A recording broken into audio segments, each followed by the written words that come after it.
Hi friends, welcome to topper study. देखिए, ज्ञान बिंदु का Bihar SI का मॉडल प्रैक्टिस सेट मार्केट में आ चुका है, आज ही आया है। ये सीरीज 2 है और इसमें 20 सेट्स हैं सब। ये जितना भी प्रश्न इसमें पूछा गया सारा सिलेबस के अनुसार पूछा गया है। बहुत ही अच्छा प्रश्न पूछा गया है। एक एक प्रश्न इसमें आप लोग के लिए इंपॉर्टेंट है। देखिए, इस मॉडल प्रैक्टिस सेट 1 से लेकर 20 तक है। तो आप लोग इस चैनल पर पहली बार विजिट करें तो सब्सक्राइब जरूर कर लीजिएगा। रेगुलर ये प्रैक्टिस सेट कराया जाएगा।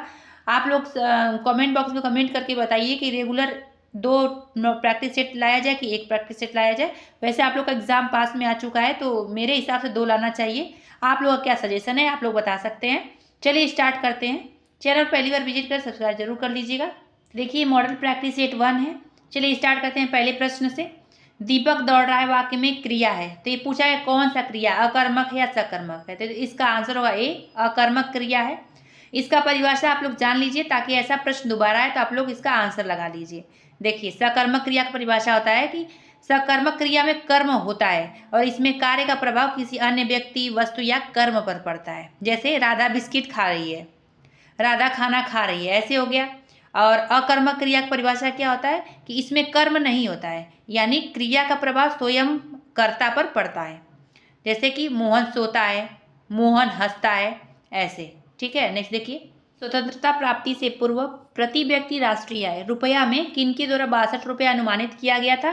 इसका आंसर होगा सी, VKRV राव द्वारा किया गया था। नेक्स्ट देखिए। देखिए, सबसे इंपॉर्टेंट ये कि स्वतंत्रता प्राप्ति से पूर्व भारत में राष्ट्रीय आय संबंधी अनुमान व्यक्ति कौन थे। दादा भाई नौरोजी के बारे में पूछा जाता है। तो ये 20 रुपया अनुमानित किए थे प्रति व्यक्ति राष्ट्रीय आय रुपया में, 20 रुपया। दादा भाई नौरोजी, इनका याद रखिएगा। नेक्स्ट देखिए, 4 मीनार का निर्माण कार्य कब पूरा हुआ। तो इसका आंसर हो जाएगा सी, 1591 से 92 ईस्वी में पूरा हुआ था। अब किसने 4 मीनार का निर्माण करवाया था, कहाँ पे हुआ था, ये भी पूछता है। तो मोहम्मद कुली कुतुब शाह ने हैदराबाद में 4 मीनार का निर्माण करवाया था। नेक्स्ट, 100 और 1000 के बीच कितनी संख्या 17 से विभाज्य हैं। तो इसका आंसर होगा डी, 53। नेक्स्ट, निम्नलिखित में से किस रॉकेट द्वारा चंद्रयान 3 को लॉन्च किया गया। तो इसका आंसर होगा सी, LVM3-M4।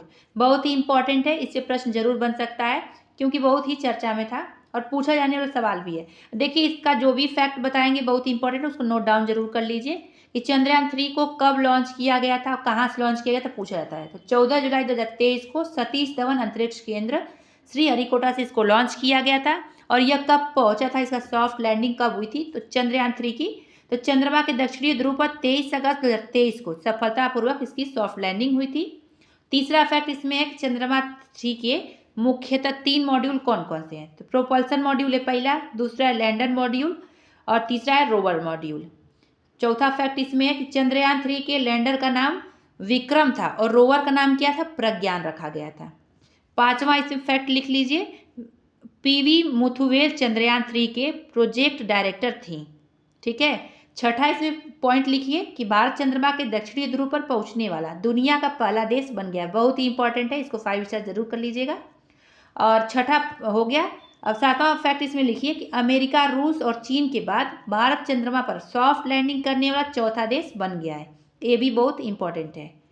और सातवां फैक्ट इसमें लिखिए, चंद्रमा पर जिस जगह चंद्रयान 3 का विक्रम लैंडर उतारा गया है उसे शिव शक्ति पॉइंट तथा चंद्रयान 2 की क्रैश लैंडिंग साइट जहां भारतीय तिरंगे की छाप थी को तिरंगा पॉइंट नाम दिया गया है। ये सारा बहुत इंपॉर्टेंट फैक्ट बताए हैं, इसमें से ही प्रश्न बनेगा। नेक्स्ट देखिए, एकता सैन्य अभ्यास का आयोजन किन 2 देशों के मध्य किया गया। तो इसका आंसर हो जाएगा डी, भारत तथा मालदीव के मध्य। बहुत ही इंपॉर्टेंट है, ये प्रश्न पूछेगा, करंट का प्रश्न है, ये भी बहुत चर्चा में था। नेक्स्ट देखिए, निम्नलिखित कथनों पर विचार कीजिए, उपरोक्त में से कौन सा कथन सत्य है। तो इसका देखते हैं क्या पूछा गया है। पहला है कि एक अर्धपारगम्य झिल्ली द्वारा अधिक सांद्रता वाले विलयन से कम सांद्रता वाले विलयन की ओर अणुओं की गति करने की क्रिया को परासरण कहा जाता है, गलत है ये। और दूसरा क्या है कि विलय की अणुओं का उनके कम सांद्रता वाले क्षेत्र से अधिक सांद्रता वाले क्षेत्र की ओर गति करना विसरण कराता है, ये भी गलत है। तो इसका आंसर होगा डी, न तो एक कथन सही है न ही दूसरा कथन सही है। नेक्स्ट देखिए, सार्कोप्लाज्म नामक तरल ऊतक पाया जाता है। तो इसका आंसर होगा ए, पेशी ऊतक में पाया जाता है। नेक्स्ट देखिए, पारिस्थितिकीय तंत्र की संकल्पना को निम्नलिखित में से किसने प्रस्तावित किया था। तो इसका आंसर होगा सी, AG टेंसले ने प्रस्तावित किया था। नेक्स्ट देखिए, निम्नलिखित तत्वों में से कौन सा एक तनु HCl से अभिक्रिया न होने से H2 नहीं बनाएगा? इसका आंसर होगा ए Hg। Hg यानी पारा का होता है। नेक्स्ट देखिए, choose the correct option for the blank space given below. तो इसमें क्या भरना है ये पूछा गया है, तो इसका आंसर होगा डी, वेयर भरना है। Were I a king I would make my people happy. Next देखिए, भारत में विदेशियों के आगमन का सही कालानुक्रम क्या है? तो इसका आंसर होगा बी, पहले आर्य आए, फिर यूनानी, फिर शक, फिर हुड़, फिर तुर्क आए। नेक्स्ट, संविधान के किस अनुच्छेद के अंतर्गत न्यायालयों द्वारा संसद की कार्यवाहियों की जांच करना प्रतिबंधित किया गया है? तो इसका आंसर होगा ए, अनुच्छेद 122 के तहत। नेक्स्ट देखिए, पॉलिटी का प्रश्न था ये, सर्वोच्च न्यायालय के न्यायाधीशों की संख्या में वृद्धि कैसे हो सकती है? तो इसका आंसर होगा सी, संसद के अधिनियम से। नेक्स्ट देखिए, प्रधानमंत्री नरेंद्र मोदी जी को किस देश द्वारा सर्वोच्च सम्मान ऑर्डर ऑफ द नाइल से सम्मानित किया गया है?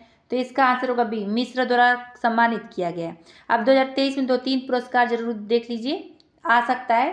तो देखिए, देश का नाम क्या है कि फ्रांस, फ्रांस द्वारा दिया गया है मोदी जी को। सम्मान का नाम है grand cross of the legion of honour, France द्वारा दिया गया 2023 में। दूसरा सम्मान दिया गया ग्रीस द्वारा। अब सम्मान का नाम है grand cross of the order of honour, ये मोदी जी को दिया गया है। और फिजी द्वारा दिया गया है companion of the order of Fiji. ये तीनों याद रखिएगा, पूछा जा सकता है। नेक्स्ट, निम्नलिखित में से किसे 2023 का पद्म विभूषण पुरस्कार नहीं दिया गया है? तो इसका आंसर हो जाएगा डी, दीपक धर को नहीं दिया गया है, बाकी ए बी सी तीनों लोग को दिया गया है इसमें। नेक्स्ट देखिए, मध्यकालीन इतिहास के संदर्भ में निम्नलिखित कथनों में से कौन सा कथन सत्य नहीं है? तो इसका आंसर होगा बी, बी वाला सत्य नहीं। तांग साम्राज्य कंबोडिया एवं अन्नाम में फैला हुआ है, गलत है। नेक्स्ट देखिए, निम्नलिखित में से कौन गॉल्जी कॉय का कार्य नहीं है? तो इसका आंसर हो जाएगा सी, यह स्पिंडल तंतुओं का निर्माण करता है, ये गलत है, बाकी सारा सही है। नेक्स्ट, मादा जनन कोशिकाएं जो अंडे कोशिका बनते हैं, तो इसका आंसर हो जाएगा डी, अंडाशय में। नेक्स्ट, लोकपाल की चयन समिति में निम्नलिखित में से कौन शामिल नहीं होता है? तो इसका आंसर होगा ए, राष्ट्रपति शामिल नहीं होते, बाकी सारे लोग शामिल होते हैं।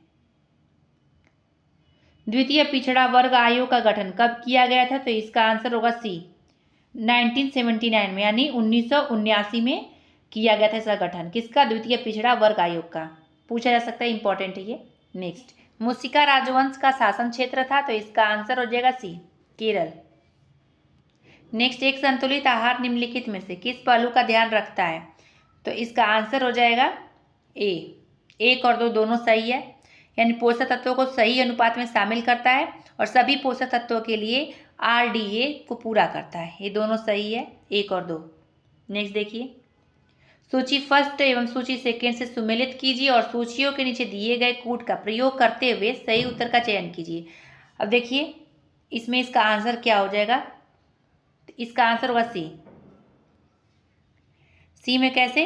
तो डहेलिया का हो जाएगा पहले का ए, पुलकित जड़, और पान का हो जाएगा आरोही जड़, और अमरबेल का हो जाएगा चूसड़ जल, और शलजम का हो जाएगा कुंभी रूपी जड़, पूछा जा सकता है। नेक्स्ट देखिए, यदि नोवा विस्फोट के बाद तारे के अवशेष का द्रव्यमान चंद्रशेखर सीमा के अंदर हो तो क्या बनेगा? तो इसका आंसर होगा डी, श्वेत वामन बनेगा।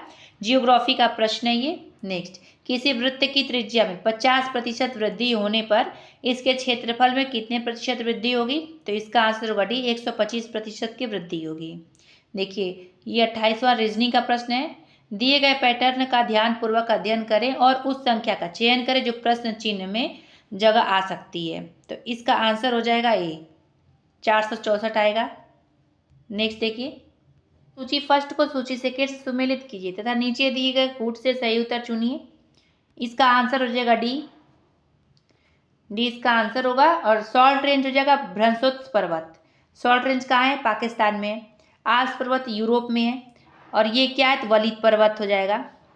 और फ्यूजियामा क्या है यहाँ पे है? तो जापान में है, और ये ज्वालामुखी पर्वत है।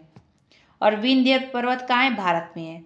अब ये अवशिष्ट पर्वत है, ये ध्यान रखिएगा, पूछा जाएगा इससे प्रश्न, तो आप लोग सही करिएगा। नेक्स्ट देखिए, निम्नलिखित में से कौन सा मूल भौतिक राशि है? तो इसका आंसर होगा सी, विद्युत धारा, ताप, पदार्थ की मात्रा। ये क्या है? मूल भौतिक राशि है। नेक्स्ट, पराश्रव्य तरंगों के बारे में निम्नांकित कथनों पर विचार कीजिए। उपर्युक्त कथनों में कौन सा कथन सही है? तो इसका आंसर हो जाएगा डी, सभी कथन सत्य है। यानी देखते हैं, ये कपड़ों से धूल हटाकर उन्हें साफ करता है, पराश्रव्य तरंगे, सही है। और इनका उपयोग बीमारियों के उपचार के लिए किया जा सकता है, ये भी सही है। तीसरा है, ये कीड़ों को नष्ट करती है, ये भी सही है। चौथा है, समुद्र में गहराई की मापने में इसका प्रयोग किया जाता है, ये भी सही है। यानी चारों कथन सत्य है। दूसरा, इसमें प्रश्न ऐसे बनता है कि इसे कौन कौन सुन सकता है, किसी द्वारा नहीं सुना जा सकता है। तो इसे मनुष्य के कानों द्वारा नहीं सुना जा सकता है, इसे केवल जानवर सुन सकते हैं, जैसे कुत्ता, बिल्ली, चमगादड़ इत्यादि। और ये 20,000 हर्ट्ज से अधिक आवृत्ति वाले तरंग होते हैं, पराश्रव्य तरंगे, ये भी ध्यान रखिएगा। नेक्स्ट, भारत सरकार द्वारा ऑपरेशन दोस्त किस देश की सहायता करने के लिए चलाया गया था? तो तुर्की की सहायता करने के लिए चलाया गया था भारत द्वारा। अब देखिए, कोई भी आपदा किसी देश में आती है और भारत द्वारा कोई ऑपरेशन चलाया जाता है तो प्रश्न जरूर पूछता है, इसको ध्यान रखिएगा, बहुत इंपॉर्टेंट है। नेक्स्ट, अब देखिए कौन कौन सी ऑपरेशन 2023 में चलाया गया, ये भी देख लीजिए। बॉर्डर स्वाड चलाया गया था ऑपरेशन राजस्व खुफिया निदेशालय द्वारा भारत तथा यूएसए में अवैध ड्रग्स शिपमेंट को रोकने के लिए। और कन्विक्शन उत्तर प्रदेश सरकार द्वारा चलाया गया था अपराधियों की गिरफ्तारी सुनिश्चित करने के लिए। और करुणा ऑपरेशन किसके द्वारा चलाया गया था? भारत सरकार द्वारा म्यांमार में सहायता के लिए चलाया गया था। और कावेरी ऑपरेशन भारत सरकार द्वारा चलाया गया था सूडान से भारतीयों की निकालने के लिए। ये सब ध्यान रखिएगा, इम्पॉर्टेंट है। नेक्स्ट, 22वां फीफा विश्व कप 2022 का उप विजेता कौन सा देश था? तो इसका आंसर हो जाएगा ए, फ्रांस उप विजेता देश था। और आयोजन कहाँ हुआ था? कतर में हुआ था। शुभंकर क्या था? लाइव, इसका शुभंकर था, याद रखिएगा। विजेता टीम कौन सी थी? तो अर्जेंटीना था, तीसरी बार विजेता हुआ था ये। और स्पॉन्सर क्या था? तो भारतीय कंपनी बाइजूस था इसका स्पॉन्सर। नेक्स्ट, चोलों की राजनीति सत्ता का केंद्र उरैयूर था जो किसके लिए मशहूर था? तो इसका आंसर हो जाएगा ए, सूती कपड़े के व्यापार के लिए मशहूर था। धूम, कोहरा यानी स्मॉग निम्न में से किसका मिश्रण है? तो इसका आंसर होगा उपर्युक्त सभी, यानी धूम, कोहरा, सल्फर डाइऑक्साइड, ये तीनों का मिश्रण है, तो इसका आंसर होगा डी, उपर्युक्त सभी। नेक्स्ट देखिए, कंपनी द्वारा पारित नियम तथा उनकी विशेषताओं को सूची फर्स्ट तथा सूची सेकेंड से सुमेलित कीजिए तथा नीचे दिए गए कूट से सही उत्तर का चयन कीजिए। ये देखिए, चारों इसमें जो फैक्ट दिया है ना, बहुत इंपॉर्टेंट है, इससे प्रश्न बना है। तो रेगुलेटिंग एक्ट 1773 में इसमें क्या हुआ था? सर्वोच्च न्यायालय की स्थापना हुई थी। और इसमें बी दिया कि पिट्स इंडिया एक्ट 1784, तो इसमें नियंत्रण बोर्ड यानी बोर्ड ऑफ कंट्रोल का गठन किया गया था। तीसरा इसमें दिया चार्टर अधिनियम 1813, इसमें क्या हुआ था? तो इसका आंसर हो जाएगा ईसाई मशीनरियों को भारत में धर्म प्रचार की अनुमति मिली थी। चार्टर अधिनियम 1833, इसमें क्या हुआ था? तो गवर्नर जनरल की परिषद में विधिक सदस्य की नियुक्ति की गई थी। ये चारों से प्रश्न बना है, ध्यान रखिएगा, बहुत इंपॉर्टेंट है। तो इसका आंसर हो जाएगा बी। नेक्स्ट, संवैधानिक प्रावधानों के अनुसार राज्यों की सीमाओं को बदलने के लिए किसकी सहमति की आवश्यकता होती है? तो इसका आंसर होगा डी, इनमें से कोई नहीं, क्योंकि राज्यों की सीमाओं को बदलने के लिए राज्यों की सहमति की आवश्यकता नहीं होती है। अगर किसी संघ राज्य क्षेत्र के सीमा क्षेत्र या नाम आदि का परिवर्तन किया जाना है तो ऐसा विधेयक किसी विधानमंडल या अन्य संस्था को भेजे जाने की आवश्यकता नहीं है, संसद अपनी इच्छा से ऐसा कदम उठा सकती है, ये संसद के ऊपर निर्भर है। देखिए, निम्नलिखित में से कौन सा ग्रंथ दारा सिकोह द्वारा रचित नहीं है?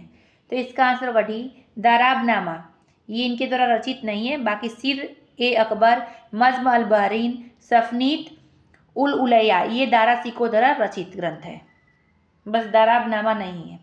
नेक्स्ट, सूची फर्स्ट को सूची सेकेंड से सुमेलित कीजिए तथा नीचे दिए गए कूट का उपयोग करके सही उत्तर का चयन कीजिए। सूची फर्स्ट में दिया है रोग का नाम और सूची सेकेंड में दिया है वाहक या कारक का नाम। तो देखते हैं, डेंगू बुखार जो होता है किस वाहक के कारण या किस कारक के कारण होता है? तो ये होता है एडिस एब्ज। नेक्स्ट देखिए, सूची फर्स्ट को सूची सेकेंड से सुमेलित कीजिए तथा नीचे दिए गए कूट का उपयोग करके सही उत्तर का चयन कीजिए। सूची फर्स्ट में दिया है रोग का नाम, सूची सेकेंड में दिया है वाहक या कारक का नाम। तो डेंगू बुखार किस वाहक या किस कारक के कारण होता है? तो एडिस इजिप्टी के कारण होता है डेंगू बुखार। और हाथी पांव किसके कारण होता है? तो क्यूलेक्स फैटिगन्स के कारण। कालाजार होता है फ्लीबोटोमस के कारण। निद्रा रोग होता है ग्लोसिना के कारण, ये याद रखिएगा। नेक्स्ट देखिए, तो इसका आंसर होगा सी, क्वांटो मैदान निम्नलिखित में से किस देश में स्थित है? तो इसका आंसर होगा बी, जापान में। नेक्स्ट, निम्न अक्षांशों में से किसे अश्व अक्षांश कहा जाता है? तो इसका आंसर होगा ए, 30 डिग्री से 35 डिग्री। नेक्स्ट, खनन एवं उत्खनन को अर्थव्यवस्था के किस क्षेत्र के अंतर्गत रखा गया है? तो इसका आंसर होगा ए, प्राथमिक क्षेत्र के अंतर्गत। नेक्स्ट देखिए, एक भू उपग्रह अपने कक्ष में निरंतर गति करता है, यह अभिकेंद्र बल के प्रभाव से होता है जो प्राप्त होता है। तो इसका आंसर होगा डी, पृथ्वी द्वारा उपग्रह पर लगने वाले गुरुत्वाकर्षण से। निम्नलिखित में से कौन सा तत्व सबसे पहले कृत्रिम रूप से उत्पादित किया गया था? तो इसका आंसर होगा सी, टेक्नीशियम। निम्नलिखित में से कौन द गोल्डन ईयर्स नामक पुस्तक के लेखक हैं? तो इसका आंसर होगा डी, रस्किन बॉन्ड। इंपॉर्टेंट है ये। नेक्स्ट देखिए, भारत की अध्यक्षता में G20 के शिक्षा मंत्रियों की बैठक का आयोजन किस शहर में किया गया है? तो इसका आंसर होगा ए, पुणे महाराष्ट्र में किया गया है। इसमें जो भी फैक्ट बताएंगे कहीं नोट डाउन करिए कि 2023 की G20 की अध्यक्षता भारत द्वारा किया गया है और G20 की स्थापना 26 सितंबर 1999 को हुआ था। 2024 में G20 की अध्यक्षता कहाँ किया जाएगा? तो ब्राज़ील द्वारा किया जाएगा। ये बहुत इंपॉर्टेंट है। और G20 में भारत की अध्यक्षता कहाँ कहाँ हुई है, कौन सा किया गया? तो ये देखिए, G20 की महिला सशक्तिकरण पर मंत्री स्तरीय बैठक हुआ था गांधीनगर, गुजरात में। G20 के संस्कृत मंत्रियों की बैठक कहाँ हुई थी? तो वाराणसी में, यूपी के वाराणसी में हुआ था। युवा 20 शिखर सम्मेलन कहाँ हुआ था? वाराणसी में हुआ था। और साइंस 20 शिखर सम्मेलन कहाँ हुआ था? तो कोयम्बटूर में हुआ था, तमिलनाडु के कोयम्बटूर में। G20 के आर्थिक एवं सामाजिक विकास मंत्रियों की बैठक हुई थी वाराणसी में। G20 टूरिज्म वर्किंग ग्रुप की बैठक हुई थी श्रीनगर में, ये बहुत इंपॉर्टेंट है। G20 के विदेश मंत्रियों की बैठक हुई थी नई दिल्ली में। और G20 anti corruption working group की पहली बैठक हुई थी गुरुग्राम, हरियाणा में। ये ध्यान रखिएगा, G20 anti corruption working group की पहली बैठक कहाँ हुई थी? गुरुग्राम, हरियाणा में। इतना ध्यान रखिएगा, बहुत इंपॉर्टेंट। सारा इंपॉर्टेंट फैक्ट इसमें कहीं से भी उठा के प्रश्न पूछ देगा। नेक्स्ट, करेंट का प्रश्न था ये सब। आधुनिक भारतीय इतिहास में राजा बनाने वाले के नाम से किसे जाना जाता है? तो इसका आंसर होगा डी, ए और बी दोनों सही है, यानी अब्दुल्ला खां को और हुसैन अली खां को।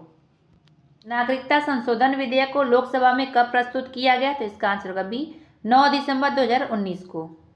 नेक्स्ट देखिए, भारतीय संविधान के किस अनुच्छेद के अंतर्गत अंतर्राष्ट्रीय समझौता को प्रभावी बनाने हेतु संसद राज्य सूची के विषय पर कानून बना सकती है? तो इसका आंसर होगा डी, अनुच्छेद 253। ये भी बहुत इंपॉर्टेंट है, पूछा गया कई बार। गदर पार्टी ने भारत में विद्रोह के लिए कौन सी तारीख निश्चित की थी? तो इसका आंसर होगा सी, 21 फरवरी 1915 को।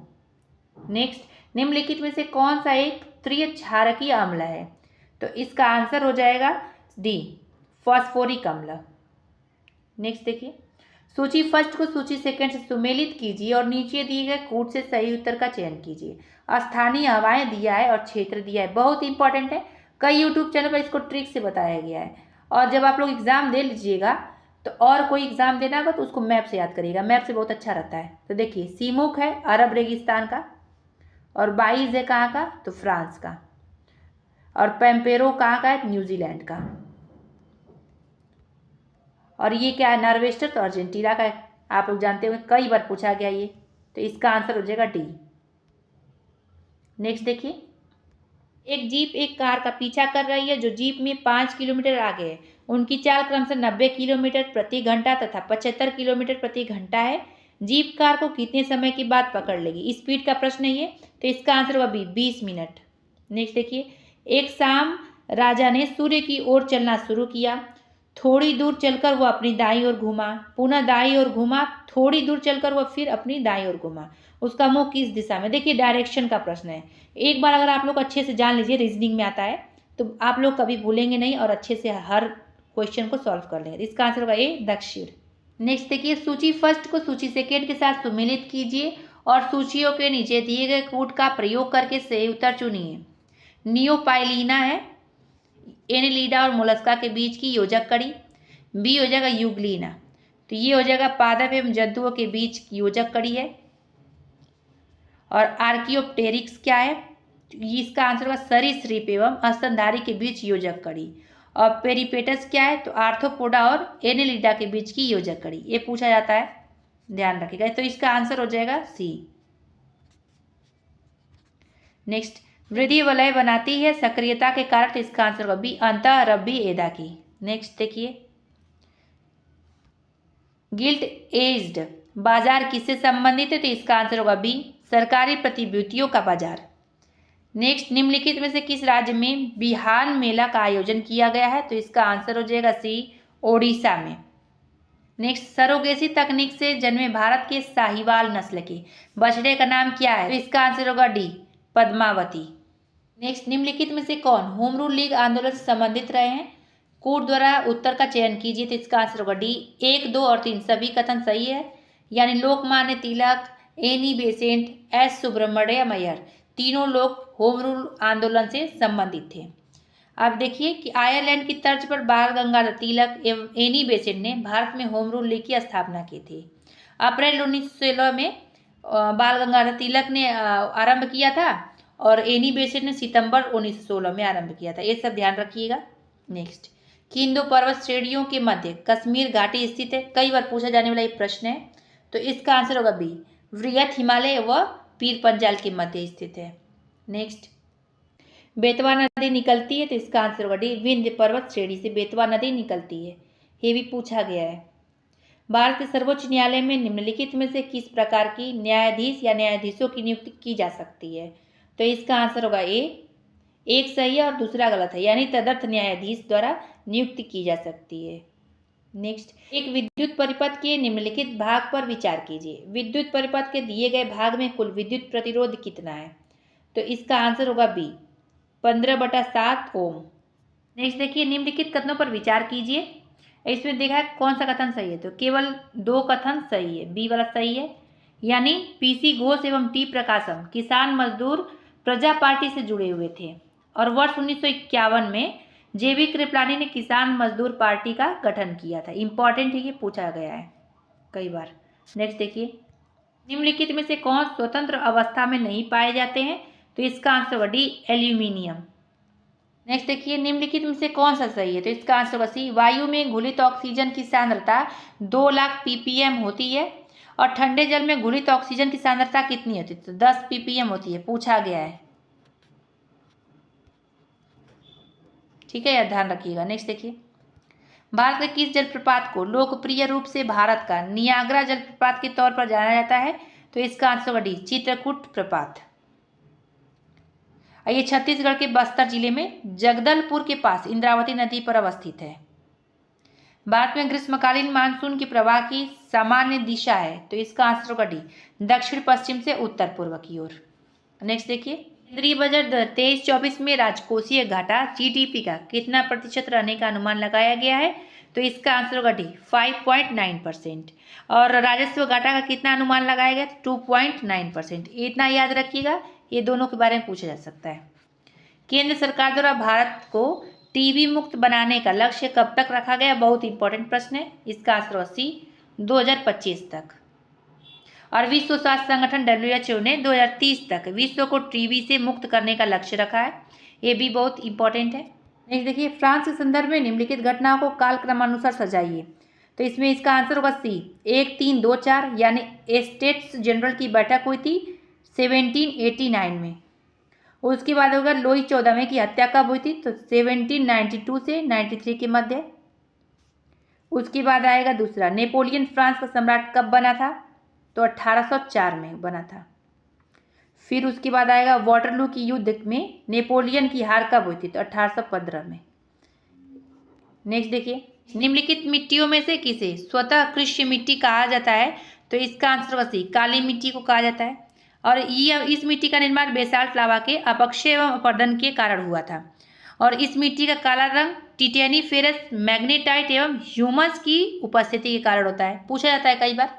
नेक्स्ट, निम्नलिखित में से कौन सा कोयला उत्पादक क्षेत्र नहीं है, तो इसका आंसर कभी कावेरी नदी घाटी नहीं है, बाकी सारा जितना दिया है सब है। नेक्स्ट, आवश्यक वसा अम्ल के नाम की पहचान करें, तो इसका आंसर कभी 1, 3 और 5, यानी लिनोलिक हो जाएगा, लिनोलेनिक हो जाएगा और एराकिडोनिक हो जाएगा। ये वसा और अम्ल है इसका नाम। नेक्स्ट देखिए, दंड प्रक्रिया संहिता 1973 कब से प्रवृत्त हुई थी, तो इसका आंसर हो जाएगा बी, 1 अप्रैल 1974 से। नेक्स्ट, भारत में राधाकृष्णन कमीशन की स्थापना किसके विकास हेतु हुई थी? तो इसका आंसर होगा बी, विश्वविद्यालय शिक्षा के। नेक्स्ट देखिए, कोविड-19 वायरस की संरचना में प्रोट्रूडिंग नोक यानी स्पाइक्स शामिल होते हैं, जो निम्न में से किससे बने होते हैं? तो इसका आंसर होगा डी, प्रोटीन से। नेक्स्ट देखिए, सामाजिक बुद्धि लब्धि मापने का सूत्र क्या है? तो इसका आंसर होगा बी, SA/CA/100। नेक्स्ट देखिए, नशा मुक्ति केंद्र निम्नलिखित में से कौन सी सुविधाएं प्रदान करती है? तो इसका आंसर होगा डी, उपयुक्त सभी यानी परामर्श, मेडिकल सहायता और यौगिक आसन। नेक्स्ट देखिए, 83 का 3 सेंटीमीटर, 4 सेंटीमीटर तथा 5 सेंटीमीटर त्रिज्याओं वाले 3 गोलों को पिघलाकर एक नया गोला बनाया गया है। बड़े गोलों की त्रिज्या कितनी है? तो इसका आंसर होगा ए, 6 सेंटीमीटर। नेक्स्ट देखिए, केपलर ने कितने नियमों का उल्लेख किया है? तो इसका आंसर हो जाएगा सी, 3 नियमों का उल्लेख किया गया है। पहला क्या है? तो कक्षाओं का नियम, दूसरा क्या है? क्षेत्रफलों का नियम, और तीसरा है आवर्तकालों का नियम। नेक्स्ट, बीटा कपास के उत्पादन से संबंधित सूक्ष्म जीव है, तो इसका आंसर होगा बी, जीवाणु। नेक्स्ट, पृथ्वी के वातावरण के तापमान की सामान्य ह्रास यानी अवनति दर कहाँ पर 0 डिग्री सेंटीग्रेड तक गिरती है? तो इसका आंसर होगा बी, क्षोभ सीमा यानी ट्रोपोपॉज की ऊपरी सीमा पर। नेक्स्ट देखिए, भारत में राज्य खाद्य सुरक्षा सूचकांक 2023 किसके द्वारा जारी किया जाता है? इसका आंसर होगा ए, FSSAI। बहुत इंपॉर्टेंट है, कई बार पूछा गया, तो इसका फुल फॉर्म ही पूछा गया है, तो हो जाएगा food safety and standard authority of India. इसका फुल फॉर्म हो जाएगा, ध्यान रखिएगा। नेक्स्ट देखिए, बिहार का पहला वन्यजीव अस्पताल किस जिला में खोला जाएगा? तो इसका आंसर हो जाएगा सी, मुजफ्फरपुर में। करेंट का ये क्वेश्चन है, बहुत ही चर्चा में था, और जो भी बताएंगे वो याद रखिए कि बिहार का पहला ODF प्लस मॉडल प्रखंड इस्माइलपुर को घोषित किया गया है। ये कहाँ पे? भागलपुर में है। दूसरा फैक्ट हो जाएगा, जल जीवन सर्वेक्षण 2023 के तहत समस्तीपुर जिला को प्रथम स्थान मिला है। तीसरा फैक्ट क्या है कि बिहार का पहला स्मार्ट विलेज के रूप में बाबरचक, जो बांका में है, इसको विकसित किया जाएगा, ये भी ध्यान रखिएगा। और फैक्ट देखिए, भगवान बुद्ध की सबसे ऊंची प्रतिमा बिहार के हिसुआ नवादा में बनाया जाएगा, और बिहार की पहली वंदे भारत ट्रेन पटना से रांची के बीच में चलाया गया है, ये भी बहुत इंपॉर्टेंट, बहुत चर्चा में था। और दूसरा फैक्ट इसमें देखिए कि जाम्बिया द्वारा बिहार की मुख्यमंत्री साइकिल योजना को अपनाया गया है। और देखिए फैक्ट, पटना नगर निगम भारत में डिजिटल करेंसी जारी करने वाला पहला नगर निगम बन गया, ये भी बहुत इंपॉर्टेंट फैक्ट है। और फैक्ट देखिए कि भारत के पहले पशु विज्ञान विश्वविद्यालय की आधारशिला पटना में रखी गई है। नेक्स्ट देखिए, कामराजार किस भारतीय राज्य के तट के पास स्थित है? तो इसका आंसर होगा सी, तमिलनाडु। बिहार के किस जिले में चूना पत्थर सर्वाधिक पाया जाता है? कई बार पूछा गया प्रश्न ये, तो इसका आंसर होगा डी, ए तथा बी दोनों जगह, यानी कैमूर और रोहतास दोनों जगह पाया जाता है, तो इसका आंसर होगा डी।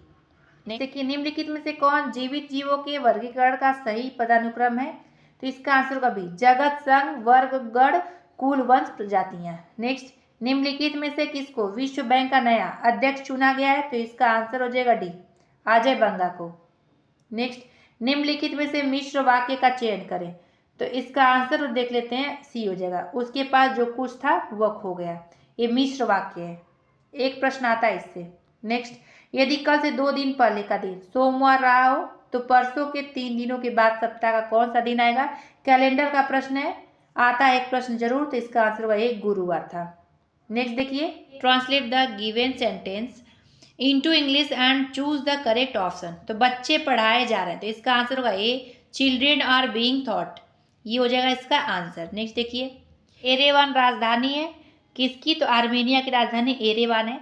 देखिए, इसको कई यूट्यूब चैनल पर देश और राजधानियों के बारे में बताया गया, ट्रिक से याद करिए, एग्जाम खत्म होने के बाद मैप से याद कर लीजिएगा, अच्छा रहेगा आप लोग के लिए। नेक्स्ट देखिए, बंदी जीवन के लेखक निम्नलिखित में से कौन है? तो इसका आंसर होगा ए, सचिंद्रनाथ सान्याल। विल्किंसन ट्रॉफी का संबंध किस खेल से है? तो इसका आंसर होगा डी, रोइंग। नेक्स्ट देखिए, राष्ट्रीय मतदाता दिवस मनाया कब जाता है? तो इसका आंसर होगा बी, 25 जनवरी को मनाया जाता है, बहुत इंपॉर्टेंट है। और इसके बाद निर्वाचन आयोग द्वारा इसकी शुरुआत की गई थी 2011 में, ये भी ध्यान रखिएगा। अब देखिए, 21 जून को मनाया जाता है अंतर्राष्ट्रीय योग दिवस, इसके बारे में भी पूछा जाता है। और 29 जुलाई को अंतर्राष्ट्रीय बाघ दिवस मनाया जाता है। 9 जनवरी को प्रवासी भारतीय दिवस मनाया जाता है। 15 जनवरी को थल सेना दिवस मनाया जाता है। 8 मार्च को अंतर्राष्ट्रीय महिला दिवस मनाया जाता है। 22 मार्च को बिहार दिवस मनाया जाता है। 5 जून को विश्व पर्यावरण दिवस मनाया जाता है। 11 जुलाई को विश्व जनसंख्या दिवस मनाया जाता है और 29 अगस्त को राष्ट्रीय खेल दिवस मनाया जाता है। 14 सितंबर को हिंदी दिवस मनाया जाता है। 1 दिसंबर को विश्व एड्स दिवस मनाया जाता है। देखिए जितना भी बताए सारा बहुत इंपॉर्टेंट है, हर बार परीक्षा में कहीं ना कहीं किसी न किसी फैक्ट से पूछा गया है। फ्रेंड्स ये पे वीडियो समाप्त होता है।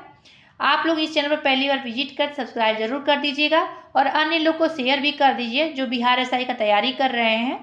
फिर मिलेंगे अगले वीडियो में अगले टॉपिक के साथ। वीडियो देखने के लिए धन्यवाद। कमेंट बॉक्स में कमेंट जरूर करिएगा कि एक दिन में 2 सेट्स कराया जाए या एक प्रैक्टिस सेट कराया जाए। 20 प्रैक्टिस सेट इस बुक में है और एग्जाम भी आप लोग का पास आ चुका है, तो आप लोग जरूर बताइएगा।